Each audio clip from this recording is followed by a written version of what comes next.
Aujourd'hui, je vais vous dévoiler le véritable humanisme, qui repose sur le principe le plus absolu qui soit et qui est fondamental pour notre vivre ensemble collectif sur cette petite planète bleue. S'il y a une chose à retenir, c'est bien celle-là. Tous les êtres humains ont une valeur égale et infinie par le simple fait de leur existence, indépendamment de leur apparence.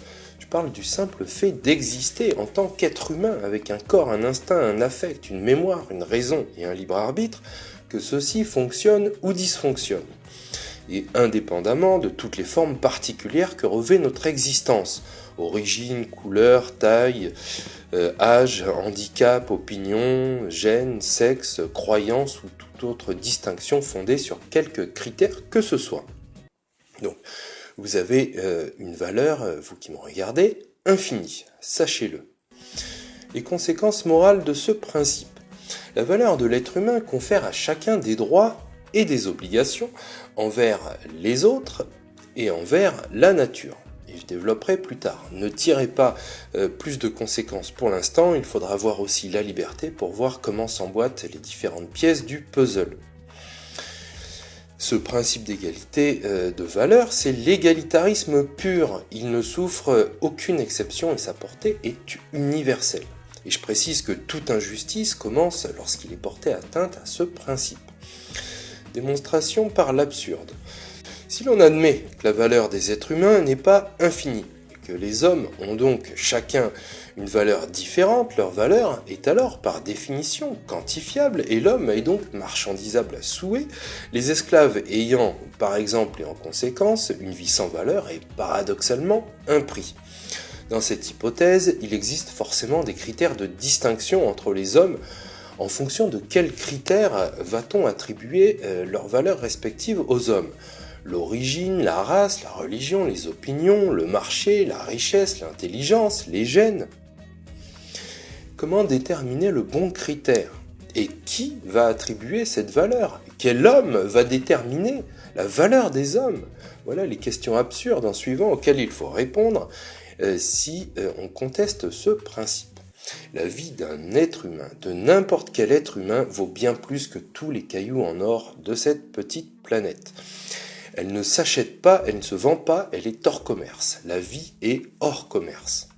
Que je sois blanc, noir, jaune, rouge, petit, gros, maigrelet, pauvre ou riche, chrétien, musulman, athée, hindou, bouddhiste, intelligent ou idiot, bon ou mauvais, physiquement non conforme ou conforme aux critères ambiants vivant dans n'importe quel pays, à n'importe quelle époque, j'aurai nécessairement une valeur égale à n'importe quel autre humain, né ou à naître, fût-il un génie, une star ou un milliardaire. C'est un principe absolu qui ne souffre aucune exception. Si vous adhérez à ce principe, c'est que vous êtes pour la philosophie réaliste, qui distingue le domaine de l'être et celui de l'apparence. Cette philosophie repose sur un dualisme être-apparence. Alors j'explique.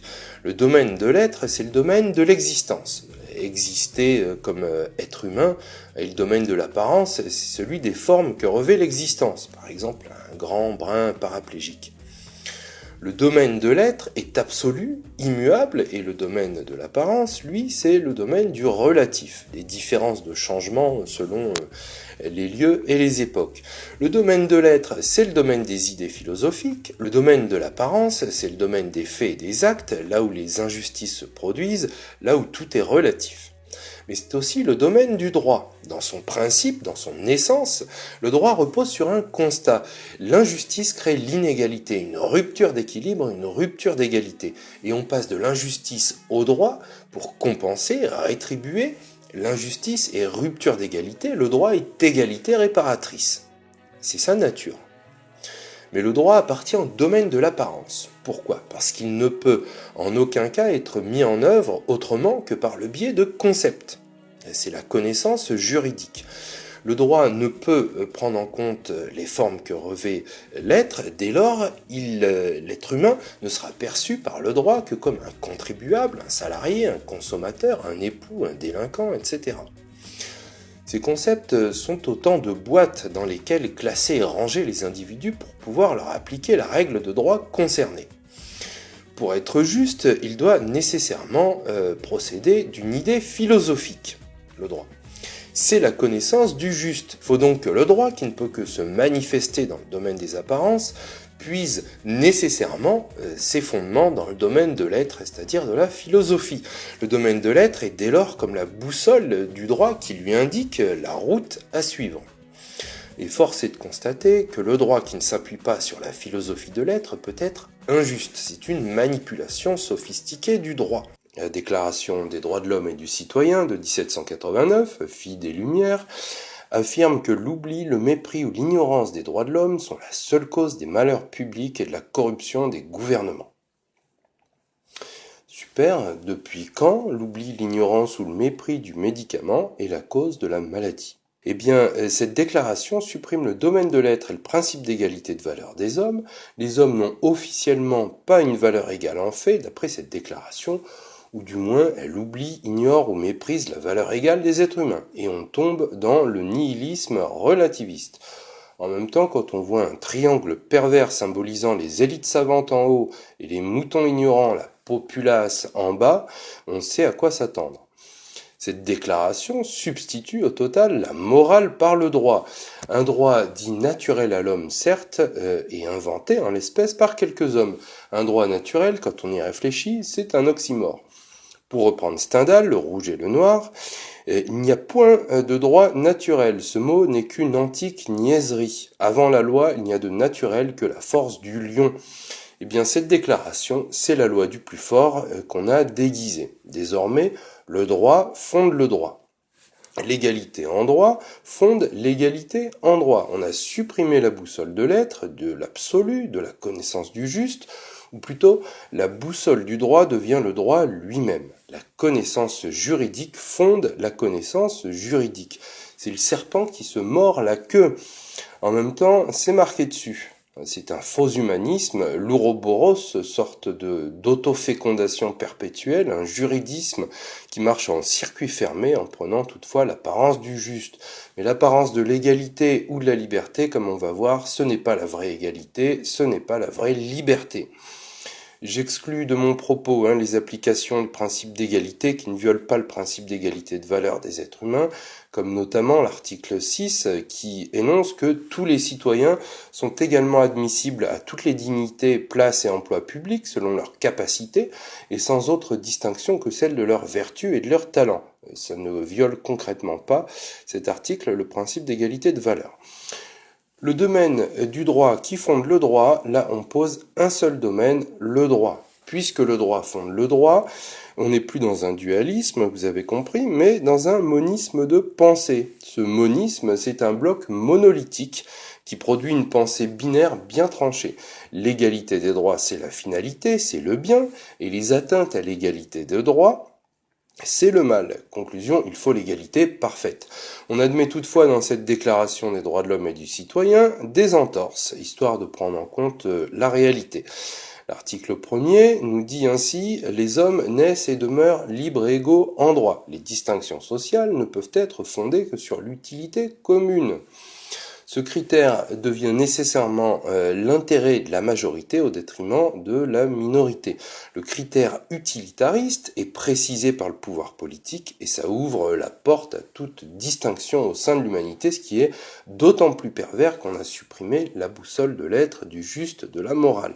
Voilà ce qu'avait en gros pressenti Claude Lévi-Strauss.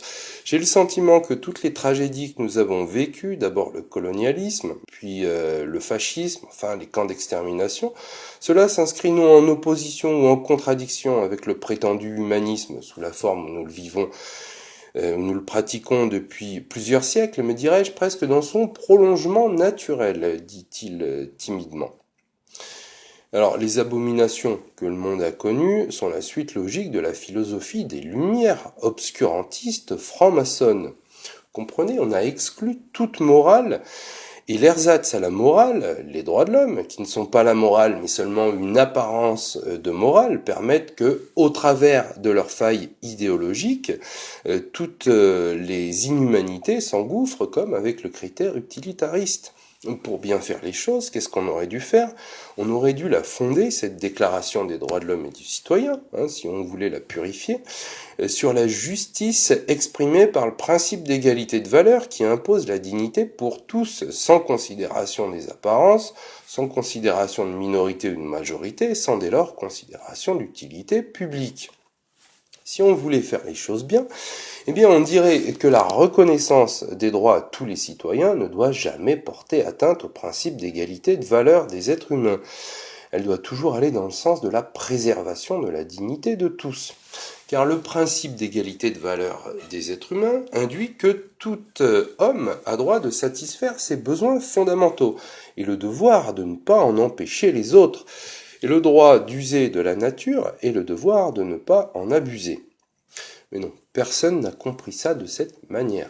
Les droits de l'homiste parlent seulement d'égalité en droit. C'est pour eux l'alpha et l'oméga. On va considérer toute discrimination en droit comme injuste et du coup, qu'est-ce qu'on fait? Eh bien, on proclame la majestueuse égalité devant la loi qui interdit de manière égale aux riches comme aux pauvres de mendier sur la voie publique. Le riche comme le pauvre n'ont pas le droit de payer leur loyer en retard.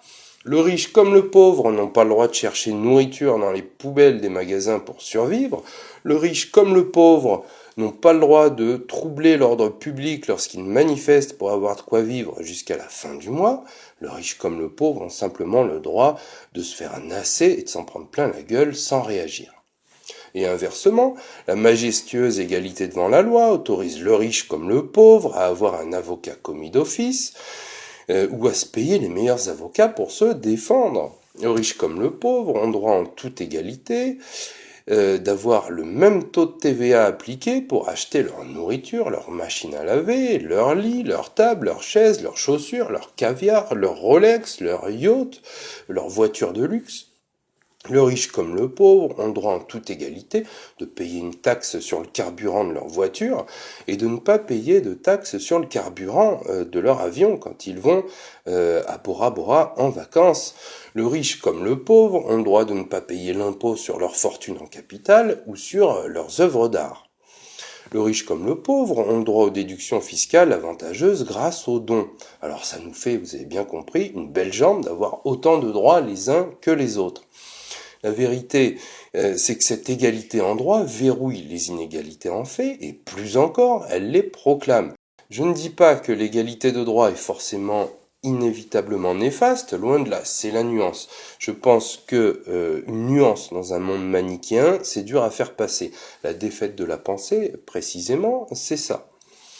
Faire passer une idée en moins de 280 caractères ou moins de 8 secondes, qui est le temps d'attention moyen accordé à une personne à une information, faut pouvoir le faire, sachant que, effectivement, on est bombardé tous les jours par des milliers d'informations et de messages publicitaires et qu'on ne s'attache plus qu'au spectaculaire ou au confort d'expérience utilisateur. Ce que je dis en vérité, c'est que sans la boussole, avec la seule manie monomaniaque de l'égalité comme finalité en soi, eh bien, on tombe souvent dans l'injustice. On n'évite pas les écueils et au final, les riches sont plus égaux que les autres. Alors que si on se référait au principe d'égalité de valeur des êtres humains, qui est la boussole, on verrait clairement que certaines égalités sont justes, d'autres injustes, que certaines discriminations sont injustes et d'autres justes. Par exemple, si les femmes gagnent moins à salaire égal qu'un homme, c'est injuste, ça viole le principe d'égalité de valeur.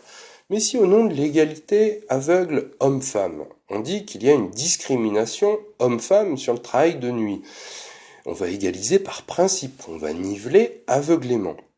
Alors on va me rétorquer que le droit prend tout de même en compte le principe d'égalité de valeur d'une certaine manière, puisqu'on a essayé de corriger le tir de 3 façons. Donc, la première, effectivement, le juge utilise le principe de dignité de la personne humaine qui ressemble un petit peu au principe d'égalité de valeur. Alors certes, il l'utilise, mais à la marge, il est très mal à l'aise avec ce concept excessivement flou qui a abouti seulement à apprécier ce qui est décent ou non, et il l'utilise de manière uniquement fragmentée, limitée et conciliée avec d'autres principes constitutionnels. Donc concrètement, s'apporter au principe de dignité de la personne humaine, c'est quasi nul. On me dira ensuite, mais le préambule de 1946 a élargi des droits civils et politiques aux droits économiques et sociaux. C'est beaucoup plus juste. Et ça, c'est vrai. Dommage qu'il ait fallu attendre 157 ans et quelques centaines de millions de litres de sang versés, comme on va le voir dans la prochaine vidéo. En son alinéa 2, il proclame ce préambule, dit-il, en outre, comme particulièrement nécessaires à notre temps, les principes politiques, économiques et sociaux ci-après. Alors, remarquez qu'il parle de principes et non plus seulement de droits. Et on sort par là en partie de la logique totalement relativiste, comme en témoignent notamment les alinéas 10 et 11. La nation assure à l'individu et à la famille les conditions nécessaires à leur développement. Alinéa 11, elle garantit à tous, notamment à l'enfant, la mère et aux vieux travailleurs, la protection de la santé, la sécurité matérielle, le repos et les loisirs. Tout être humain qui, en raison de son âge, de son état physique ou mental ou de sa situation économique se trouve dans l'incapacité de travailler a le droit d'obtenir de la collectivité des moyens convenables d'existence. Alors voilà qui donne un petit peu d'humanité dans ce monde. On protège grâce à l'État-providence les personnes qui sont vulnérables ou qui peuvent être en situation de vulnérabilité. Alors c'est très bien, mais ça ne va pas assez loin, comme je l'expliquerai, je vous le montrerai. Il faut proclamer que les citoyens sont héritiers du bien commun. Et dans les prochaines vidéos, on le verra, notamment celle sur la fraternité. Et ça sera le point le plus capital que je ne pourrai jamais développer. Mais on voit au moins ici, en 46, l'effort de civilisation entrepris après les guerres barbares pour s'orienter intuitivement vers le principe d'égalité de valeur des hommes en fait. Qui implique quoi? Il implique que tous les hommes ont droit à la satisfaction de leurs besoins fondamentaux, et l'expression qui en est la plus aboutie, c'est la sécurité sociale. Reste que quoi? Que l'ultralibéralisme triomphant de ce système odieux d'argent-dette relativise totalement la portée de ses acquis. Le droit au travail pour tous ou la sécurité sociale pérenne, c'est assez utopique dans nos sociétés verrouillées par un système d'argent-dette qui n'est au total qu'un levier pour tout privatiser par l'ultralibéralisme au profit des seigneurs féodaux. Alors vous allez me dire, enfin, on a mis en place aussi la discrimination positive qui atténue les inégalités de fait. Et là, on pose une construction bancale sur une construction bancale pour essayer d'avoir une construction droite. Mais deux courbes n'ont jamais fait une ligne droite que je sache. La discrimination positive peut avoir du bon, comme pis-aller dans une société qui ne juge que sur l'apparence, effectivement. Une société qui ôte par nature les chances réelles et sérieuses aux citoyens de trouver un emploi, notamment à travers beaucoup de discrimination. Mais c'est un cache-misère hypocrite quand on y réfléchit. Au lieu d'attaquer la cause des inégalités de fait à la racine, par exemple en construisant des infrastructures pour le bien de tous, des logements décents, des écoles, en embauchant des instituteurs, en baissant le nombre d'élèves par classe, en préservant, en instruisant correctement les enfants, en facilitant la vie stable des familles pour améliorer l'éducation, en leur donnant des perspectives d'emploi, de carrière, de santé, de loisirs, en ouvrant l'accès à la culture. Au lieu de tout ça, qu'est-ce qu'on fait? Rien. On rabote, on coupe, on dégraisse, on ventile, on déstocke, on supprime les acquis sociaux, les services publics, car on veut surtout pas remettre en cause le système d'argent-dette. Bah oui, on fait le blackout sur l'origine de la dette publique qui est quand même le fruit de la plus grande escroquerie de tous les temps et qui est mathématiquement impayable. Patouche murmurent les escrocs des médias. Du coup, les marges de manœuvre financières pour construire une société plus juste n'existent pas. D'autant plus qu'avec cette dette, on justifie les politiques ultralibérales de délocalisation et de destruction des services publics. Au lieu de s'attaquer aux causes en amont, on essaye de compenser en aval sans toucher à la racine de l'injustice. Et on dit aux personnes qui bénéficient de discrimination positive, on te permet d'accéder à cette école supérieure, à cette entreprise ou à la vie publique, non grâce à tes mérites, mais grâce à ta couleur, ton handicap ou ton sexe. La loi stigmatise contre les stigmatisations et on crée du communautarisme, de la ségrégation à l'américaine, fondée sur la seule apparence et qui ne renvoie aucunement une bonne image de soi. Tout cela est bancal, il faut sortir du système d'argent-dette et bouter les parasites de la finance apatride comme l'UE hors de France. afin de quoi? De retrouver des marges d'action. Et j'y reviendrai très bientôt. Ce n'est pas une question de choix, c'est indispensable pour juste espérer un avenir. Et la nouvelle distinction politique, au passage, ce n'est pas entre nationalistes et progressistes, comme on veut le faire croire, mais entre démocrates et seigneurs féodaux, et j'y reviendrai. Imaginez, pour ce qui nous concerne, qu'on transforme ce préambule de 1789. Considérant que l'oubli, l'ignorance ou le mépris des droits de l'homme ne sont pas la seule cause des malheurs publics, mais considérant que l'oubli, l'ignorance ou le mépris du principe d'égale et infinie valeur des êtres humains sont la seule cause des malheurs publics, eh bien ça donnerait sens, ça aurait plus de gueule. Et l'égalité en droit ne serait pas aveuglément la finalité ultime. La finalité ultime serait le respect du principe d'égalité de valeur des êtres humains. Mais non, on reste dans le cadre d'une logique de monomaniaque compulsif qui veut à tout prix égaliser les droits. Ça crée inévitablement des inégalités de fait, comme on a vu, entre le riche et le pauvre, et au lieu de combattre à la racine, comme on devrait, on discrimine, on stigmatise. Et on se dit à juste titre, les inégalités de fait, c'est intolérable. Et on constate que l'égalité de droit ne peut les supprimer. Alors, qu'est-ce qu'on fait? Encore mieux, on impose l'égalité en fait. Il faut l'égalité parfaite, par exemple, entre hommes et femmes, quitte à nier toutes les différences entre eux. On a créé en 2013 un Haut Conseil à l'égalité, qui a pondu un rapport sur les stéréotypes de sexe, qui affirme que ces stéréotypes sont un des maillons d'un système structurellement inégalitaire qu'il convient de faire reculer. Néanmoins, lutter contre les stéréotypes de sexe ne saurait être la solution unique, mais plutôt une solution complémentaire à des politiques publiques volontaristes et contraignantes pour atteindre l'égalité parfaite entre les hommes et les femmes. Les femmes et les hommes. Donc on est à la fois dans la négation aveugle et indifférenciée de toute différence au nom de la sacro-sainte finalité d'égalité de tout avec tout, alors même que certaines différences sont légitimes et d'autres sont illégitimes, et en même temps on veut imposer cet égalitarisme, ce nivellement par la répression. Absurde.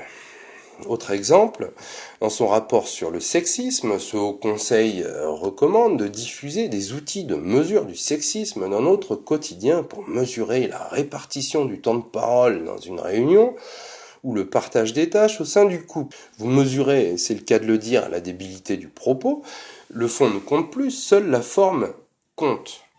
Ce n'est pas le message qui compte, c'est le messager. Et on va faire quoi? On va prendre des chronomètres de parité de temps de parole dans les salles de réunion de l'entreprise X ou Y, où il y a peut-être autre chose à faire, à mon avis, pour les PME. On va coller une amende au type qui ne fait pas assez la vaisselle. Alors on verse dans l'égalitarisme qui est par nature à liberticide et digne des dictatures totalitaires, qui prend en compte la totalité des personnes. Vous avez désormais les clés pour démonter la pensée unique et lui botter le cul. En conclusion, on a vu que la vraie égalité, ce n'est pas une égalité en droit, c'est l'égalité de valeur des hommes, qui est un fait, une donnée intangible, et que le seul but du droit, c'est de la faire respecter, s'il veut être juste. Je précise que le droit n'a pas vocation à tout régenter. Plus il y a droit, plus ça veut dire qu'il n'y a aucune morale. Et concrètement, la République a cassé la morale et n'a pu que mettre du droit à la place, réprimant l'expansion du vice, ne s'occupant que de l'extériorité des conduites qui portent atteinte à l'ordre public. Si on remettait de la morale, on serait beaucoup moins con. On ne jugerait jamais une personne sur sa gueule, sur son apparence, couleur, origine, sexe, taille, poids, handicap, etc. Mais on la jugerait sur ses actes. Depuis la Révolution, on nous dit que la justice se trouve dans l'égalité absolue des droits reconnus à tous. Mais vouloir aveuglément l'égalité des droits entre le riche et le pauvre, c'est hypocrite, comme on a vu. Du coup, les riches sont plus égaux que les autres, comme dirait Orwell ou Coluche. De même, la liberté est rabaissée au rang de simple non-nuisance à l'égalité des droits. On nous dit, article 4 de la Déclaration des droits de l'homme et du citoyen de 1789, la liberté consiste à pouvoir faire tout ce qui ne nuit pas à autrui. Entendez par là, la liberté consiste à pouvoir faire tout ce qui ne nuit pas aux droits d'autrui. Comme le dit la Constitution de 1793 dans son article 6, qui est plus explicite. car quand on lit la suite, on comprend tout. Ainsi, l'exercice des droits naturels de chaque homme n'a de borne que celle qui assure aux autres membres de la collectivité la jouissance de ces mêmes droits. C'est clair, l'égalité des droits est l'alpha et l'oméga, la liberté est relative à elle. La liberté consiste donc à pouvoir faire tout ce qui ne nuit pas aux droits d'autrui, sous-entendu tout ce qui ne nuit pas au principe d'égalité en droit. L'article dit même droit. Elle donne pour finalité à la liberté de ne pas violer l'égalité des droits. La liberté, selon la Déclaration des droits de l'homme et du citoyen, consiste donc à pouvoir faire tout ce qui ne nuit pas au principe d'égalité des droits. J'aurais préféré la liberté consiste à pouvoir faire tout ce qui ne nuit pas au principe d'égalité de valeur des hommes. Parce que la vraie liberté, c'est le bon usage du libre arbitre, c'est-à-dire qui respecte le principe d'égalité de valeur des êtres humains, qui ne juge pas selon les apparences, mais selon les actes posés. Et il y a une grosse différence entre les deux définitions. On va voir ça tout de suite. Alors, quand on dit la liberté selon la Déclaration des droits de l'homme, consiste donc à pouvoir faire tout ce qui ne nuit pas au principe d'égalité des droits, il y a deux conséquences. La première, tout ce qui ne nuit pas à l'égalité des droits est une atteinte à la liberté. Il faut donc niveler, et peu importe si ça viole le principe d'égalité de valeur des êtres humains. En 1789, vous avez toute une organisation en place qui structure chaque profession de façon verticale. Ce sont des communautés d'artisans, d'ouvriers, de compagnons, de paysans qui représentaient les intérêts de leurs membres au niveau politique et réglementer l'exercice et l'accès à ces différents corps de métier avec un pouvoir de réglementation sociale, technique et disciplinaire.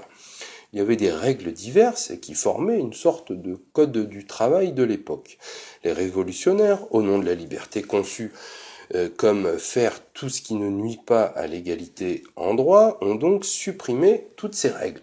Article 6, je cite, « La loi doit être la même pour tous, soit qu'elle protège, soit qu'elle punisse. » C'est clair, pas de favoritisme entre le riche et le pauvre. Le 2 mars 1791, le décret d'Allard supprime les organisations professionnelles. C'était un multiverticalisme. Et donc la liberté d'association professionnelle, que les libéraux appelaient, eux, corporations d'ancien régime, au nom de la liberté d'entreprendre et de la libre concurrence, c'est-à-dire qu'au nom de la libéralisation de l'emploi, comme on dirait aujourd'hui, on veut flexibiliser le marché du travail. Libérer l'emploi dans le commerce et l'industrie, avec cette idée faussement libérale de neutralité économique afin de ne pas fausser les règles de la concurrence.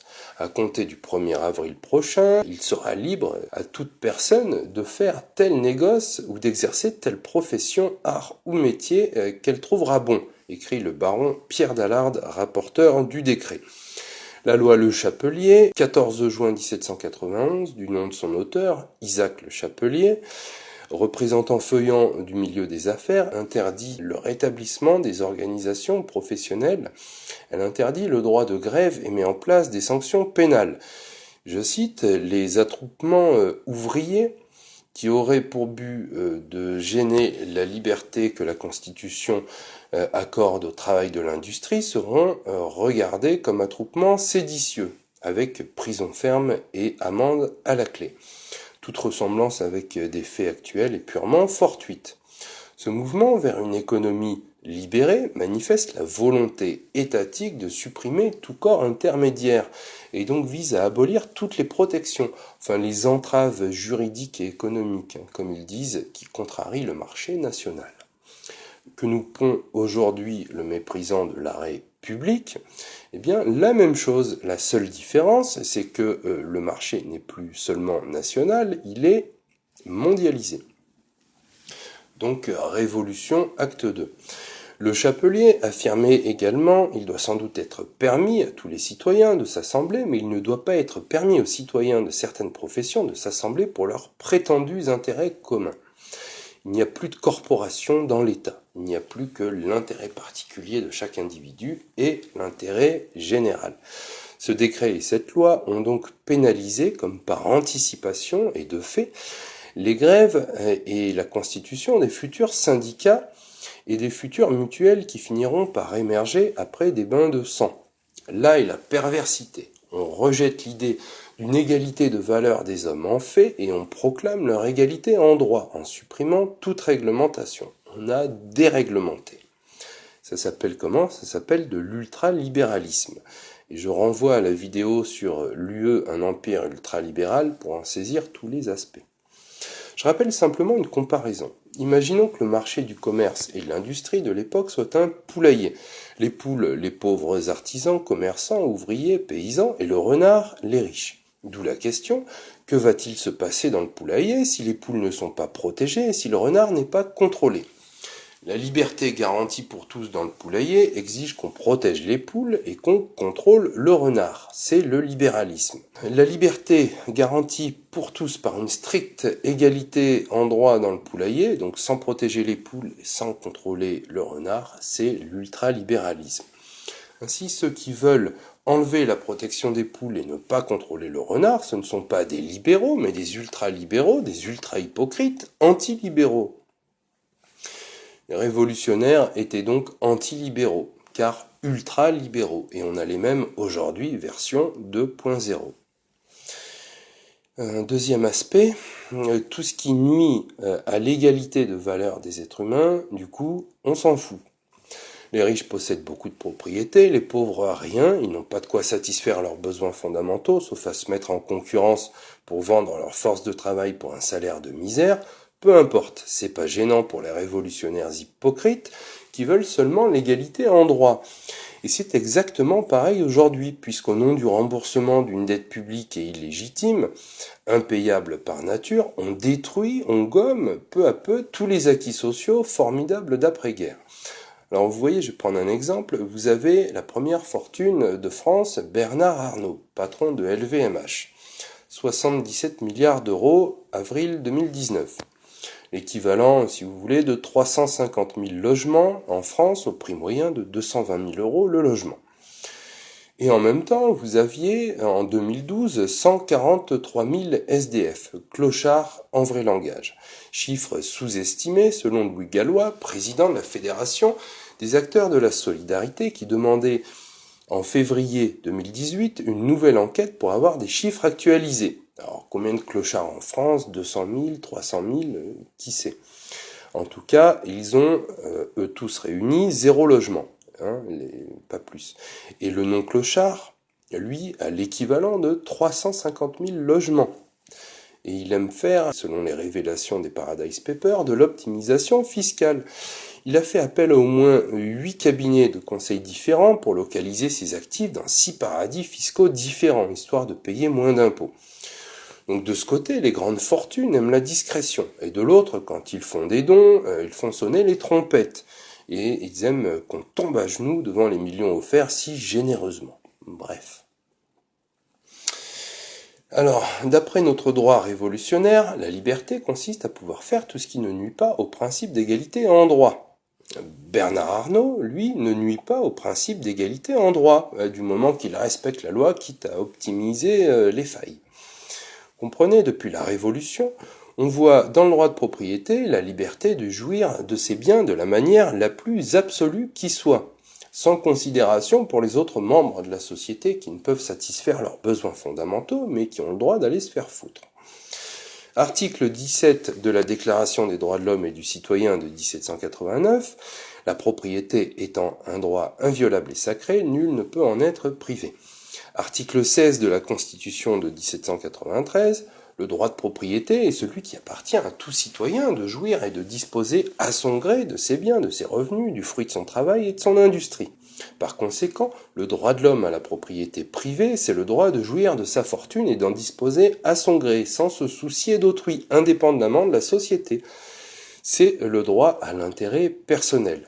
Bernard Arnault a le droit d'avoir l'équivalent de 350 000 logements lorsque 200, 300 000 SDF, clochards, sont à la rue et que 566 sont morts rien que l'année dernière dans la rue. Selon notre droit, cela ne pose aucun problème. Tout cela est juste. Le Code civil de 1804 enfonce le clou en son article 544, toujours en vigueur. La propriété est le droit de jouir et disposer des choses de la manière la plus absolue. La plus absolue. Et pour garantir le système, les révolutionnaires affirment, article 8 de la Constitution de 1793, que la sûreté consiste dans la protection accordée par la société à chacun de ses membres pour la conservation de sa personne, de ses droits et de ses propriétés. Autrement dit, force est à la loi pour garantir aux riches l'assurance de leur possession et puis de vivre leur petite vie égoïstement en employant la force publique contre les salauds de pauvres qui voudraient avoir plus que rien. Vous remarquerez que le droit de résistance à l'oppression, indiqué à l'article 2 de la déclaration, lui aussi est hypocrite. Il ne s'agit pas pour le pauvre d'avoir le droit de se rebeller contre des lois injustes. Le droit de résistance à l'oppression n'est pas un droit de résistance à l'oppression légale qui serait injuste, mais le droit de résister aux ordres qui violent la loi, qui elle, par principe, ne peut mal faire. Car l'article 7 indique que tout citoyen, appelé ou saisi en vertu de la loi, doit obéir à l'instant. Il se rend coupable par la résistance. C'est toute la nuance, et encore, ce droit de résistance à l'oppression, au final, ce n'est que le droit du vainqueur. Pour résumer tout ça, l'article 2 nous dit le but de toute association politique est la conservation des droits naturels et imprescriptibles de l'homme. Ces droits sont la liberté, la propriété, la sûreté et la résistance à l'oppression. Il proclame comme droit supérieur et intangible la liberté de jouir de ses propriétés sans se soucier des autres. Également en avoir l'assurance d'en jouir sans être dérangé par les salauds de pauvres, ni même par l'exécutif qui donnerait des ordres contraires à la loi votée par les copains. Il proclame que le but de toute association politique des citoyens, c'est de garantir que les hommes puissent vivre égoïstement leur petite vie sans se soucier des autres. L'individualisme féroce est né à ce moment-là. Dans sa critique de la Déclaration des droits de l'homme et du citoyen, Karl Marx disait à juste titre que le citoyen est donc déclaré le serviteur de l'homme égoïste, que la sphère où l'homme se comporte en être communautaire, est rabaissée au rang inférieur à la sphère où il se comporte en être fragmentaire. La vie politique déclare donc n'être qu'un simple moyen dont le but est la vie de la société civile. Alors pourquoi, demande Karl Marx, dans la conscience des émancipateurs politiques de l'époque, donc les révolutionnaires, cette relation est-elle mise sans dessus-dessous? Et pourquoi la fin apparaît-elle comme le moyen et le moyen comme la fin? Alors, je suis d'accord avec lui sur le constat, pas sur le remède, on verra après. Dans la suite de la révolution politique est arrivée la révolution industrielle, avec des conséquences catastrophiques. Pourquoi? Parce qu'en consacrant l'absolutisation du droit de propriété privée, puis l'absence de contre-pouvoir, ce qui devait arriver, arriva. Avec la révolution industrielle, le capitalisme connut un essor prodigieux qui profita de l'absence de contrepoids légal aux inégalités économiques de fait. En réaction, se formèrent des ligues de défense, les syndicats et des grèves réprimées pendant une bonne partie du XIXe siècle, avant que le délit de coalition soit aboli en 1864 et les syndicats légalisés en 1884. Les reconquêtes sociales se sont faites dans le sang. Parallèlement, des courants collectivistes virent le jour et au terme de leurs analyses convenaient qu'il fallait abolir le droit de propriété privée des moyens de production. Du fait de la suppression des organisations professionnelles multiverticales et des luttes sociales violentes étouffées par des analyses économiques, sociales, philosophiques, etc., l'émergence des nouvelles organisations professionnelles n'était plus multiverticale, mais horizontale, entraînant par des frictions ouvriers contre patrons, bloc contre bloc, avec une radicalisation des positions. Absolutisation contre abolition du droit de propriété privée, depuis la chute de la monarchie, voilà la vraie distinction droite-gauche, voilà le double piège dans lequel est tombée toute l'humanité depuis plus de 200 ans, allant de Charybde dans Scylla. Comme j'ai déjà dit, l'œuvre de civilisation faite après-guerre avec le préambule de 46 ou la Sécu est remise en cause par la dette publique pourtant illégitime et impayable par nature, et puis par une idéologie non contestée dans le milieu des élites politiques et médiatiques, et des médias officiels qui servent les intérêts des puissants, et qui prônent comme seule réponse la privatisation de tout. Le dernier terme de notre devise nationale, la fraternité. Aujourd'hui, le sens de notre devise nationale, liberté, égalité, fraternité, est ainsi conçu. L'égalité est conçue d'abord comme l'égalité absolue en droit. La liberté, elle, consiste à pouvoir faire tout ce qui ne nuit pas à l'égalité absolue en droit. Et la fraternité, elle, c'est la solidarité collective aujourd'hui empêchée. Alors, elle consiste en la générosité privée ou associative et dans la prise en charge collective des risques sociaux individuels par la sécurité sociale, largement attaquée et remise en cause aujourd'hui, comme vous le savez, par le modèle économico-politique. Je vais vous dévoiler maintenant le véritable sens de notre devise nationale. D'abord, la vraie égalité, ce n'est pas l'égalité absolue en droit, c'est le principe d'égal et infini valeur des êtres humains. Et le droit a pour mission de faire respecter cette égalité de valeur, quitte à casser là où il faut l'égalité en droit. Ça s'appelle l'équité, guidée par cette boussole. La vraie liberté consiste à pouvoir faire tout ce qui ne nuit pas, non pas à l'égalité de droit, mais à ce principe d'égalité de valeur des êtres humains. Plus proactive est la fraternité qui consiste, elle, à faire tout ce qui encourage la réalisation pleine et entière de ce principe d'égalité de valeur des êtres humains. Ainsi, la fraternité consiste non pas seulement à ne pas nuire au principe d'égalité de valeur des êtres humains, genre en s'abstenant, mais ça va beaucoup plus loin. La véritable fraternité consiste à promouvoir le principe d'égalité de valeur des êtres humains en tant qu'individus dans notre vie personnelle et aussi en tant que groupe social au travers des règles posées par la collectivité. Et on peut dire que la sécurité sociale fut une œuvre de civilisation incroyable. Mais aujourd'hui, elle est en voie d'être détruite par la dette publique qui n'est qu'une escroquerie au service d'une politique ultralibérale hypocrite de spoliation des peuples. Je vais m'attacher uniquement à l'aspect collectif. Alors pour cela, je rappelle que le principe d'égalité de valeur des êtres humains implique que chacun et tous ont droit à satisfaire leurs besoins fondamentaux et le devoir de ne pas empêcher les autres de les satisfaire ou mieux encore de contribuer à la satisfaction de ces besoins fondamentaux de tous. Ce principe implique également que chacun et tous ont droit d'user de la nature mais n'ont pas le droit d'en abuser. Vous avez donc deux aspects à la fraternité, un aspect horizontal, c'est-à-dire entre hommes, et un aspect vertical, entre les hommes et la nature. Un aspect social et un aspect écologique, si on peut dire. Les deux vont de pair, et nier l'un, c'est renier l'autre, et inversement. Alors on va voir d'abord que depuis 200 ans, c'est pas ça du tout. On verra ensuite ce qu'il faut pour purifier tout ça. 200 ans d'errance idéologique, la fraternité entre hommes rendue impossible par un système économique pervers. Depuis 200 ans, vous avez deux systèmes idéologiques qui se sont tirés la bourre, la thèse et l'antithèse. Et aujourd'hui, on en est à la synthèse. Et on va voir comment ça détruit toute fraternité entre hommes. Alors, d'un côté, la thèse, l'hypocrite ultralibéralisme. Alors, je renvoie à la vidéo sur l'Union européenne et l'empire ultralibéral et sur la vidéo relative à la liberté. Je rappelle ici simplement que l'ultralibéralisme repose sur l'idée qu'on doit avoir une liberté absolue et égale entre le renard et les poules en ne contrôlant pas le renard et en ne protégeant pas les poules. Imaginez ce qui se passe dans le poulailler. Le vrai libéralisme, lui, prône le contrôle du renard et la protection des poules, afin de faire réellement respecter le principe d'égalité de valeur des êtres humains qui est la vraie finalité. Autant vous dire que depuis la Révolution française, on est dans l'ultralibéralisme. On a supprimé les corps intermédiaires et protecteurs, laissant les poules et les renards à égalité.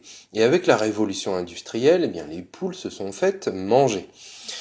Et après des luttes sanglantes et des guerres avec l'État-providence, elles avaient à nouveau des protections. Et avec l'ultralibéralisme d'aujourd'hui, on supprime tout au nom d'une dette publique pourtant illégitime et impayable. Ce libéralisme, vous l'avez compris, n'est autre que la liberté du renard dans le poulailler.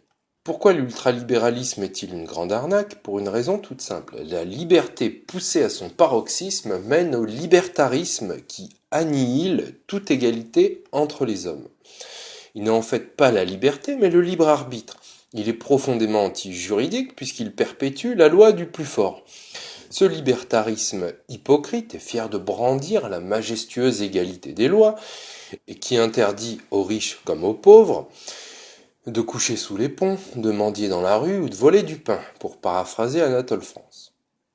Ce libertarisme repose sur l'idée d'absolutisation totale du droit de propriété privée et des profits tirés de l'exploitation des moyens de production, sans considération aucune pour la solidarité légitime entre les membres du corps social, sans considération aucune pour la nation comme communauté de destin entre ses membres, puisqu'elle a désormais pour but de garantir la jouissance paisible de l'homme égoïste. Ce libertarisme fait tout simplement fi de plusieurs choses. L'origine collective des ressources naturelles, l'origine collective des ressources acquises et l'origine collective des ressources de l'organisation sociale. Comment donc, sans l'apport de la collectivité, pourrait-il se créer de la richesse ? Nier honteusement cet apport débouche sur une société de propriété, qui considère l'entraide comme de l'assistanat pour paresseux, et qui s'oppose à une société de solidarité et à la notion d'État-providence. Ce système ultralibéral met au-dessus de tout la liberté individuelle, plus exactement le libre arbitre, et donc la loi du plus fort, et préconise le « démerdez-vous ». Ainsi, le rôle de l'État est limité, dans ce cas-là, à celui d'État gendarme. Il commande la baisse de la fiscalité des entreprises, les privatisations, la baisse des allocations et des prestations de sécurité sociale, la privatisation et l'individualisation de l'assurance santé, de l'épargne retraite, de l'éducation et un accès facilité à la propriété. Style subprime.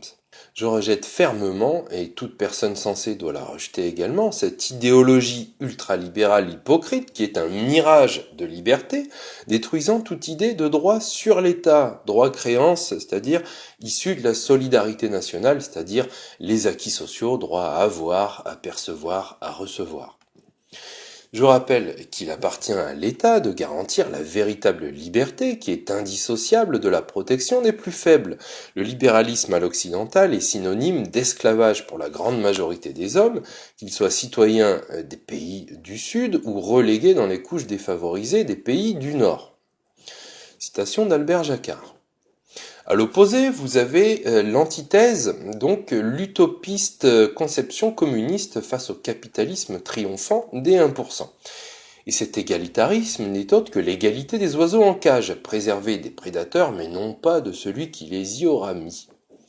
C'est également une grosse arnaque pour une bonne raison. L'égalité poussée à son paroxysme mène à l'égalitarisme qui annihile toute liberté humaine. Et cet égalitarisme est fier de brandir la majestueuse libération des hommes qui permet à tous d'être emprisonnés de la même façon. Tous enfermés dans des bocaux de forme molle, aucun ne subira l'injustice des inégalités. Cet égalitarisme repose sur une abolition du droit de propriété privée et débouche sur une société collectiviste. Je rejette de la même façon cette idéologie aveugle qui est un mirage de libération détruisant toute idée de droit contre l'État, les droits de entreprendre, aller et venir, s'exprimer, manifestant un espace privé ainsi de non-contrainte. La lutte entre capitalisme ultralibéral et communiste, comme une thèse avec son antithèse, nous a conduit aujourd'hui à la synthèse, le social-libéralisme, et on va voir ses effets toxiques sur l'homme et la nature. L'étau infernal du capitalisme sur les profits et du communisme sur les dettes. L'excès de liberté et d'égalité, tout comme leur absence, sont les deux faces de la médaille de l'extrémisme qui supprime l'idée même du bien commun.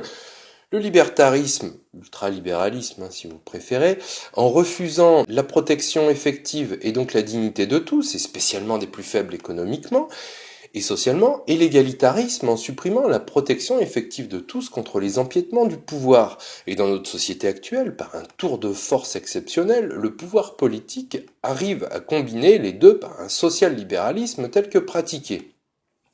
Le libertarisme égalicide, pensée économique dominante, engendre la disparition de la communauté nationale et donc de la solidarité nationale au profit de la concurrence effrénée par la privatisation libertarienne de tout, domaines et biens publics spoliés, services publics démantelés, espaces publics confisqués par des milliardaires, monnaie privatisée, réduisant sans cesse les droits des citoyens sur l'État. Et l'égalitarisme liberticide, lui, pensée sociale dominante, l'accompagne en provoquant la disparition des libertés fondamentales de l'espace public et privé, au nom de l'égalité de tout avec tout, en réduisant sans cesse les droits des citoyens contre l'État, dont la liberté de former et d'exprimer ses opinions, par exemple. Ainsi, ce social-libéralisme, loin d'être une pensée visant à limiter les effets négatifs de l'un par l'autre et réciproquement, aboutit seulement à prendre le pire des deux en socialisant la dette et en privatisant les profits. Alors si on prend du recul sur l'évolution sociétale, qu'est-ce qu'on voit? Alors au niveau des valeurs collectives, on voit que l'être, on s'en fout. Il n'a aucune valeur en soi. Cette société nous dit seulement à chacun, dans sa vision purement matérialiste, avoir, jouir, paraître, et peu importe les conséquences. Autrement dit, t'as rien, t'es rien. C'est la distinction déjà que fait le méprisant de l'arrêt public entre ceux qui réussissent et ceux qui ne sont rien quand ils regardent dans une gare. Ils ne voient que ça. Donc j'imagine qu'il distingue entre première classe et deuxième classe. Tu as des pulsions, lâche-toi, consomme autrui et jette-le comme un Kleenex, abuse de la nature pour ta satisfaction immédiate, ne sois pas responsable. Et enfin, on nous dit, sois un mouton à la mode pour t'intégrer.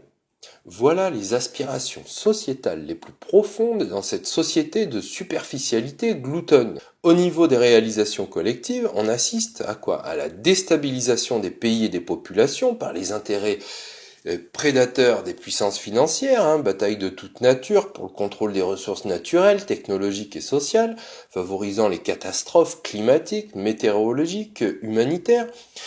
Marchandisation accélérée du vivant par l'élargissement constant de la mondialisation de l'économie de marché aux différentes formes du vivant, minéraux, végétaux, animaux, êtres humains.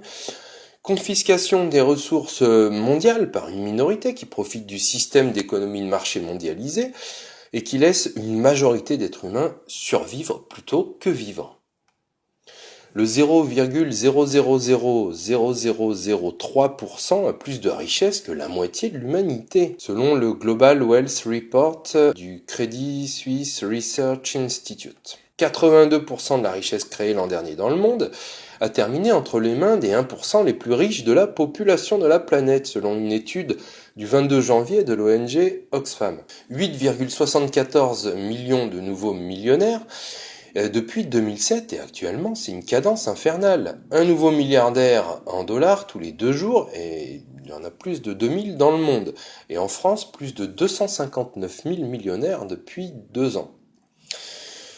Pas de vie digne possible pour une grande majorité. 2,1 milliards de personnes, soit 30% de la population mondiale, n'ont pas accès à l'eau potable salubre. Le nombre de personnes souffrant de la faim dans le monde est d'environ 1 milliard selon le rapport sur l'ONU sur l'état de la sécurité alimentaire et de la nutrition dans le monde 2018. En 2016, plus de 45 millions de personnes sont victimes d'esclavage dans le monde, selon les estimations de la fondation FreeWalk. En Europe, 11 millions de ménages sur 220 millions n'ont pas de logement personnel, selon une étude de la Fondation de l'Abbé Pierre et de la Fédération européenne des associations nationales travaillant avec les sans-abri. La France compte 5 millions de personnes très pauvres si l'on fixe le seuil de pauvreté à 50% du niveau de vie médian, ce qui fait 855 € par mois, et 8,8 millions si on utilise le seuil à 60%, selon des données de 2016 de l'INSEE. Et l'INSEE qui n'est pas très à l'aise avec les vrais chiffres, comme on le verra plus tard pour le calcul de l'inflation. Au total, la fraternité horizontale entre hommes est en voie de destruction. Elle est rendue impossible également par un système économique pervers. Au niveau écologique, à quoi on assiste à cause de ce modèle économique actuel? À l'empoisonnement de l'atmosphère par les essais nucléaires, le transport aérien, les forages de pétrole non conventionnels avec pratique du torchage, les usines de raffinage, les usines industrielles. Empoisonnement des océans par les pluies qui leur transmettent les pollutions de l'air, par les forages offshore, par les dérives pétrochimiques, par le trafic maritime, gasoil nécessaire au transport, dégazage, marée noire.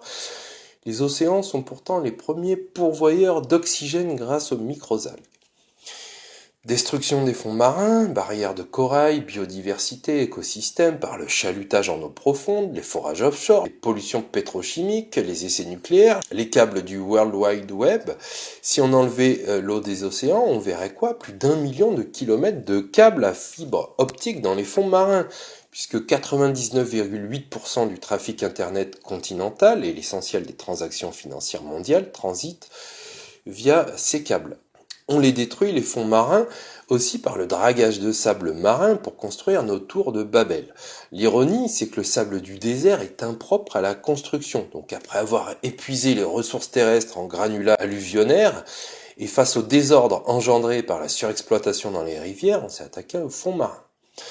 Empoisonnement des eaux douces par les déchets toxiques tels que les pesticides, 91% des cours d'eau et 59% des eaux souterraines, par des pilules contraceptives, des anticancéreux, des anti-inflammatoires, des antidépresseurs ou des antibiotiques, soit près de 4000 molécules recensées dans les cours d'eau et les nappes phréatiques, ainsi que les eaux grises des déchets ménagers.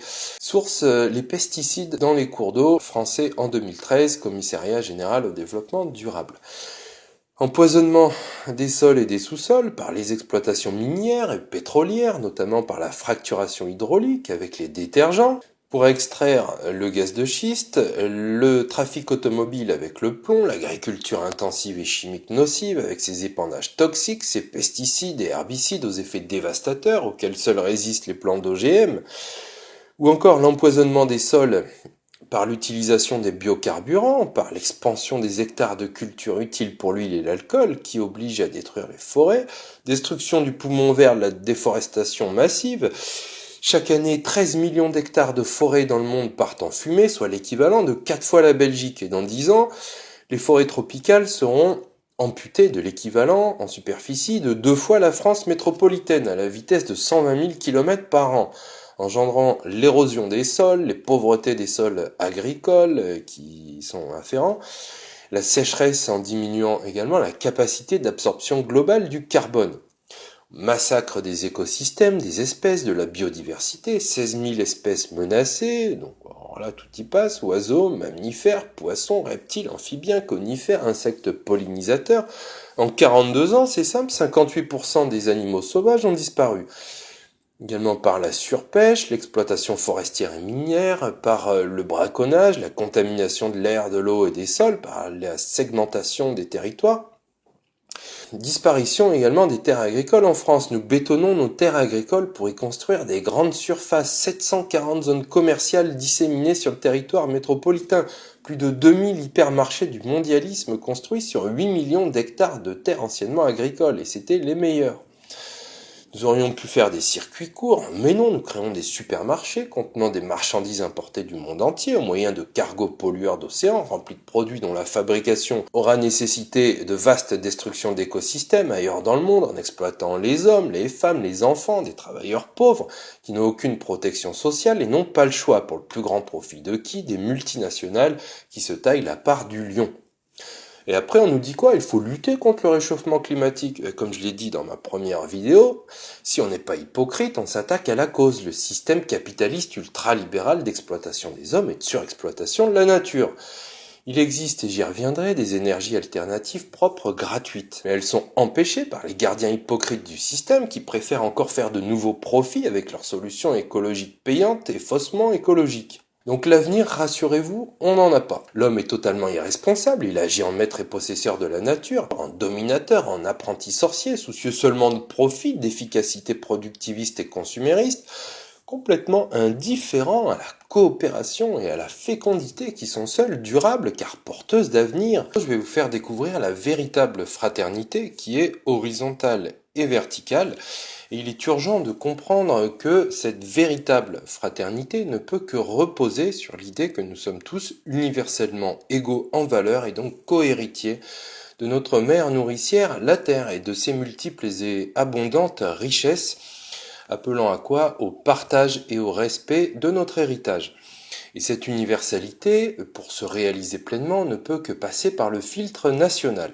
Je le précise, c'est important, et pour deux raisons. La première, on l'a vu dans la vidéo sur la nation, c'est le principe en fait de réalité à l'œuvre dans l'histoire. Personne n'a décidé qu'une nation doive se construire. Une population avec une langue sur un territoire gouverné par un pouvoir politique qui s'impose sur ce territoire et pas sur le territoire du voisin, eh bien c'est un fait. Voilà ce qu'est la nation, elle a une mémoire collective, un génie national et une volonté commune, c'est comme ça. Et elle débouche sur le consentement des gouvernés à être gouvernés et sur un état de droit. La deuxième raison, c'est que si l'on n'est pas dans le cadre national, ipso facto, on est dans un cadre impérial. Et l'empire, qui prend la forme de grands espaces continentaux, se fiche toujours du consentement des gouvernés à être gouvernés, sont seulement considérés comme des produits plus que des citoyens. Et je renvoie à la vidéo sur la nation. Donc la véritable fraternité, qui est coopération entre les hommes, fraternité, ce que j'appelle horizontale, au lieu de tirer la couverture chacun à soi, mais aussi la coopération avec la nature, fraternité verticale, au lieu de la détruire, ne peut se vivre qu'au travers de ce que j'appelle la nation paisible, sans germe suprémaciste, qui lui donnerait une volonté impérialiste. Cela étant posé, voyons d'abord la coopération entre êtres humains, car nous sommes tous héritiers de la nation. Le système économique actuel de grands supermarchés mondiaux est intrinsèquement pervers et conduit les individualités entrechoquées et armées inégalement à la compétition pour survivre ou pour dominer, et conduisant ainsi une partie des hommes à la surconsommation de marchandises toxiques à obsolescence programmée et en même temps l'autre partie à la famine. Et le statu quo de ce modèle capitaliste ultralibéral actuel conduit au désastre, comme on a vu, et il faut en changer. Et le nerf de la guerre, c'est l'argent. Alors suivez-moi bien, je vais développer un aspect fondamental du problème.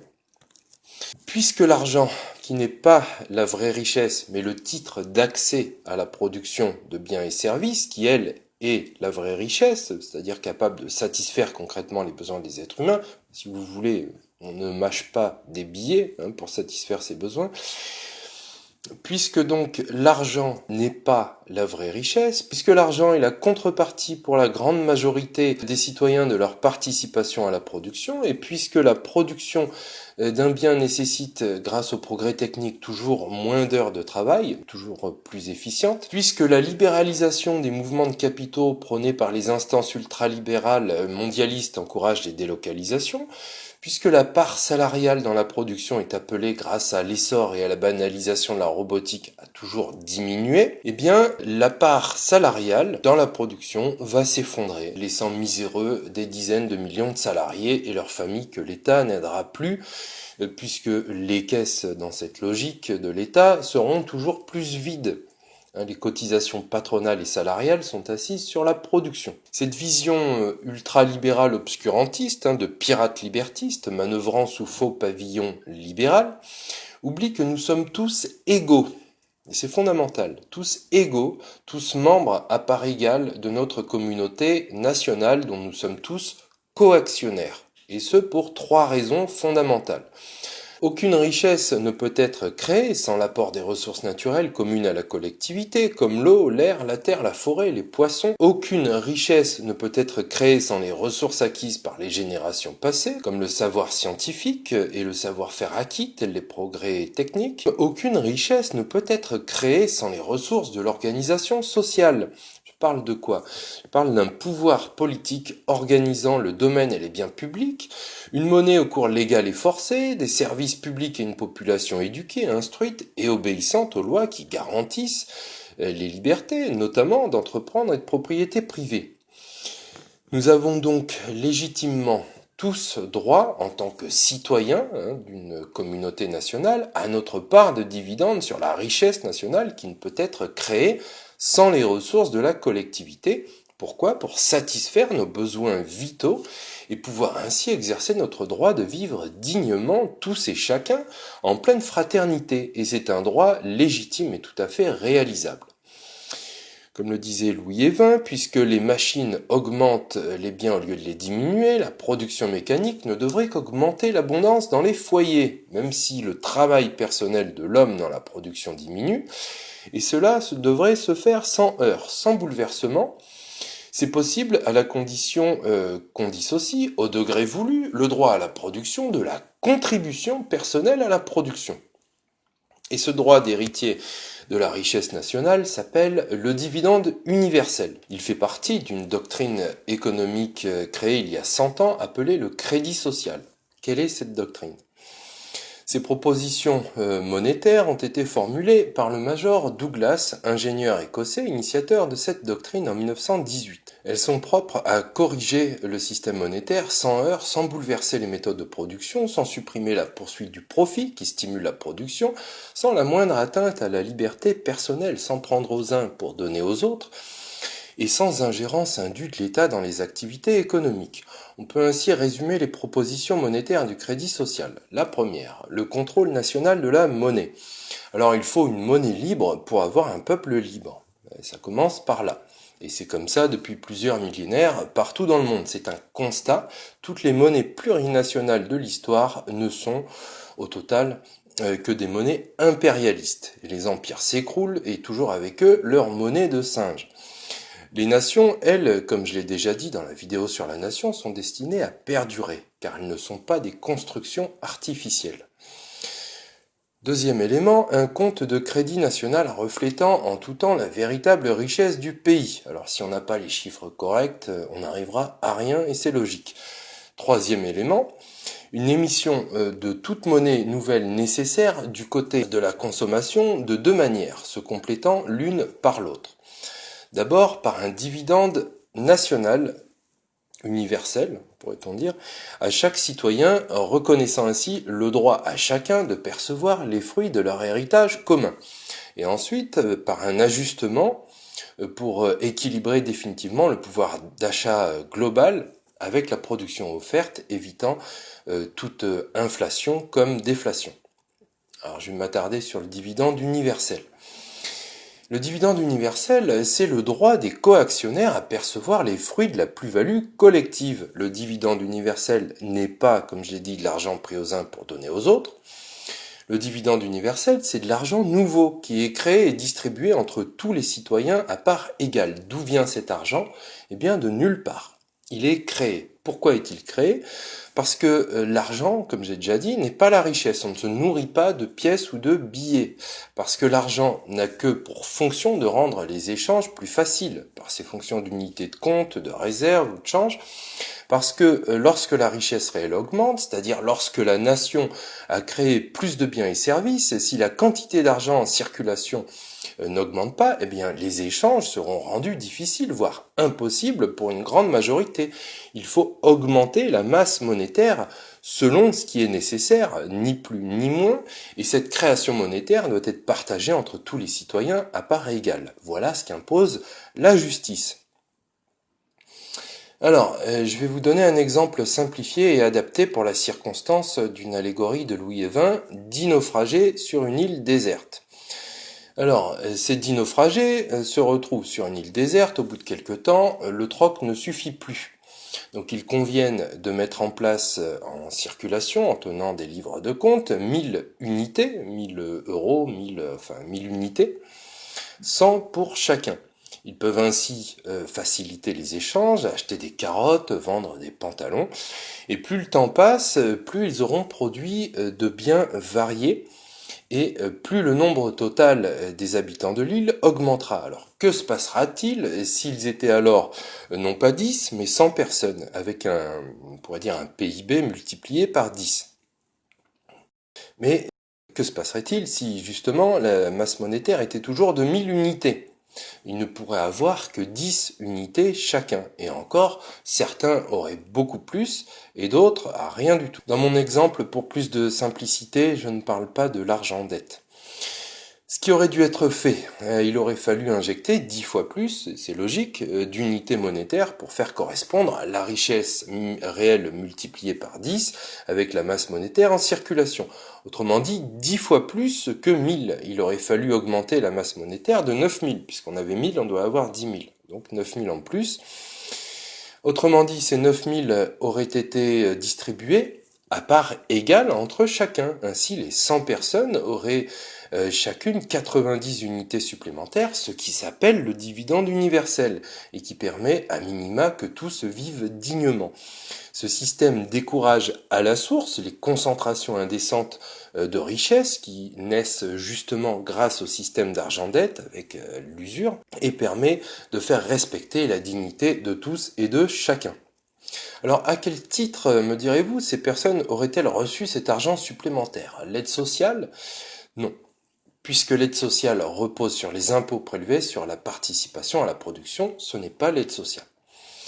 Or, puisque l'argent est créé, il n'est pris à personne. Ainsi, ces 90 unités supplémentaires versées à chacun le sont à un autre titre, celui d'héritier du bien commun, puisque, et c'est là le cœur de l'affaire, l'apport des générations passées est indispensable à la création de richesses dans le présent. Et ces 90 unités constituent la reconnaissance que les citoyens sont héritiers et que rien ne peut se faire sans l'apport collectif des ressources collectives. Elles valorisent les personnes qui ne sont alors pas réduites au simple statut d'assistés.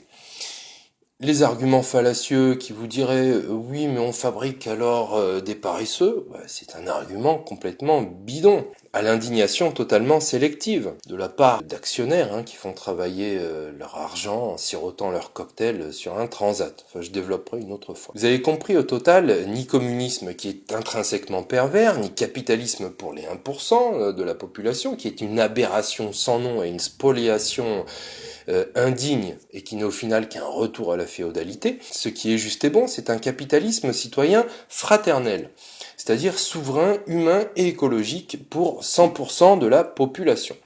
Alors, en tant qu'héritiers du bien commun, tous et chacun, nous avons droit à notre part des richesses collectives créées. C'est le sens de ces explications. Je vous ai mis un petit tableau sous forme de résumé, parce que j'ai pas le temps de tout commenter. Vous voyez simplement que tout positionnement politique se définit par rapport au rôle qu'on veut donner à l'État, vous le voyez en ordonnée, et puis à la conception du droit de propriété en abscisse. Alors vous voyez que les communistes veulent abolir la propriété privée des moyens de production, et puis les capitalistes veulent l'absolutiser, et les deux ont tout faux. Alors voici, vous allez voir, le seul positionnement politique juste. Donc vous voyez qu'il repose sur une relativisation du droit de propriété privée des moyens de production en prenant en compte la qualité d'héritier des citoyens qu'on va réaliser notamment en distribuant le nouvel argent entre tous, à titre d'héritier de coactionnaire de la collectivité. Et ce faisant, on respecte le droit de propriété privée sans néanmoins le placer au-dessus de la dignité humaine, comme c'est le cas actuellement.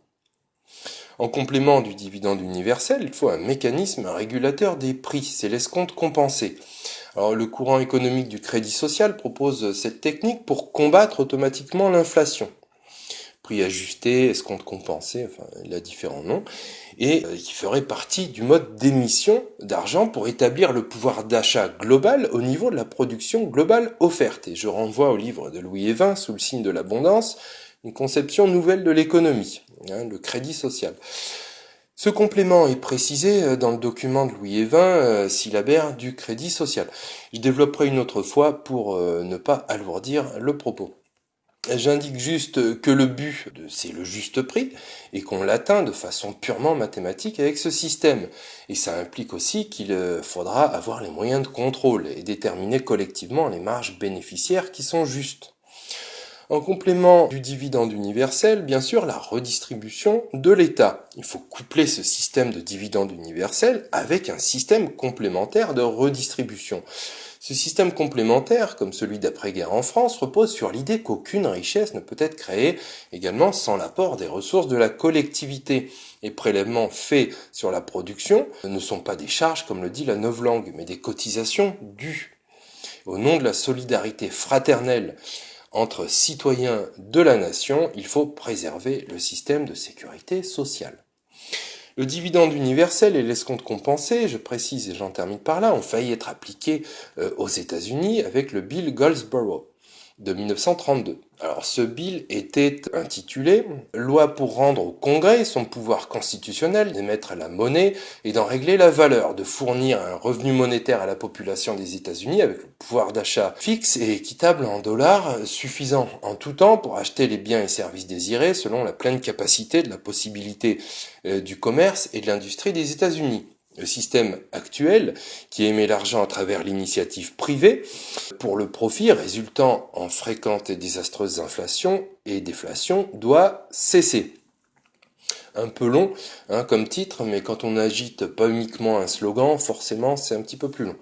Je renvoie à la vidéo sur la dette illégitime et impayable pour plus de précision. Le dividende universel prôné par la doctrine économique du crédit social est la seule à même à pouvoir de réaliser la fraternité entre hommes et avec la nature, car c'est un modèle économique profondément juste, et c'est même le seul modèle économique profondément juste.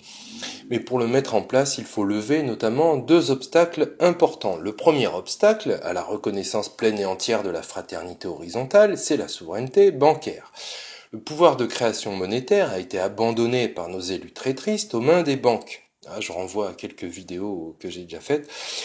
Le dividende universel nécessite que la monnaie créée le soit par la collectivité.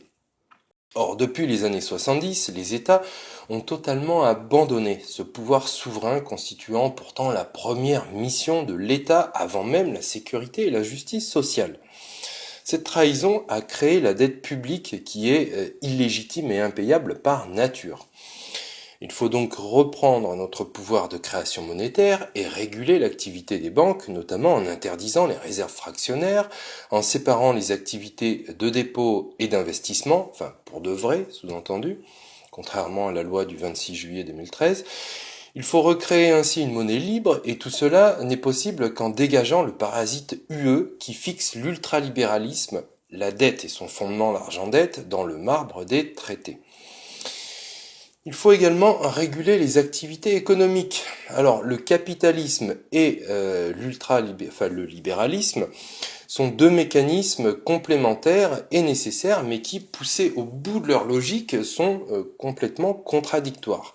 Ceux qui proposent de déréguler le marché, c'est-à-dire d'enlever les règles, sont des escrocs capitalistes qui promeuvent la liberté du renard dans le poulailler. Ceux qui proposent un contrôle au contraire absolu du marché sont des communistes utopiques qui nient la liberté des individus.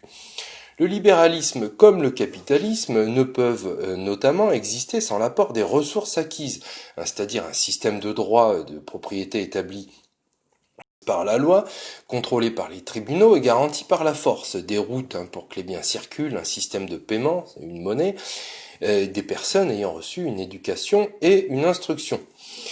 Ils sont donc tributaires du développement de la collectivité et ne peuvent fonctionner correctement que si le pouvoir politique est assez fort pour imposer des règles et assez sage pour ne pas tout diriger. Dès lors, toute la politique consistant à déréguler signifie que ceux qui la mènent désirent ne pas accomplir la mission pour laquelle pourtant ils ont été élus. Quant à ceux qui veulent contraindre absolument le marché en supprimant la liberté d'entreprendre, ils se fourvoient également. La liberté d'entreprendre et le profit qui y est lié sont au fondement de l'activité économique. Les supprimer, c'est supprimer toute évolution économique et nier carrément la liberté de l'homme. Il faut donc un État interventionniste fort, mais non pas dictatorial. Et pour ceux qui se diraient « oui, mais seul un État ne peut rien faire », faux. Le système actuel repose sur l'argent-dette mondialisé, ce qui cartographie au passage les États voyous. Sous-entendez ceux qui ne sont pas dans le système, ceux qui subissent des embargos. Si nous dégageons le système d'argent-dette et son agent politico-toxique, l'UE fédéraliste, le système d'économie de marché capitaliste ultralibéral ne pourra pas perdurer. Je développerai plus tard.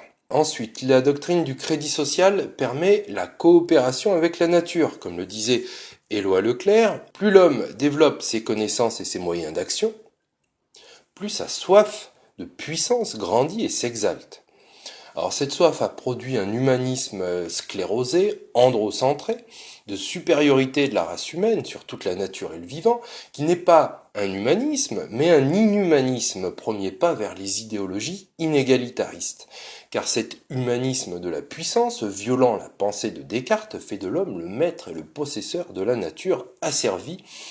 L'homme lui fait sentir sa toute-puissance, agissant au final contre lui-même en épuisant les ressources naturelles par un productivisme et un consumérisme irresponsables, fondés sur un système économique absolument absurde d'exploitation des hommes et de surexploitation de la nature, pillant et gaspillant.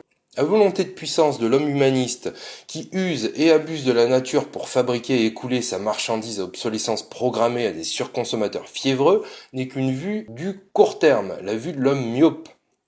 Pourquoi ? Parce que l'humanisme tel que les sociétés occidentales l'ont compris n'est que perversion. Partant du constat que l'homme est au sommet de la création, il place l'homme en maître et possesseur de la nature, agissant envers elle comme un tyran irrespectueux, qui par son titre mal compris de roi de la création, ne fait qu'exploiter la nature et les animaux, trahissant la pensée de Descartes. Alors qu'un véritable humanisme et fraternité avec toute la création, que la supériorité de l'homme n'est pas la supériorité du maître envers l'esclave. La supériorité de l'homme ne doit pas être exploitation, mais coopération fraternelle avec la nature. Aux honneurs, les charges, comme disaient les Romains.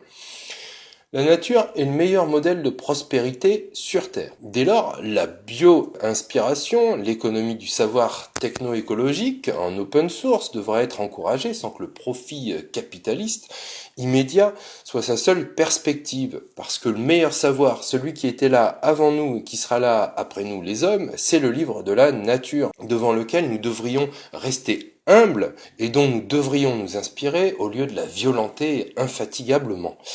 Cela nécessite de se fonder sur un système économique visant non l'efficacité productiviste qui conduit à l'exploitation insensée des hommes, des animaux, de la nature, mais de se fonder sur la fécondité productive de la coopération, étant précisé que quand on partage un bien matériel, on le divise, et quand on partage un bien immatériel, on le multiplie.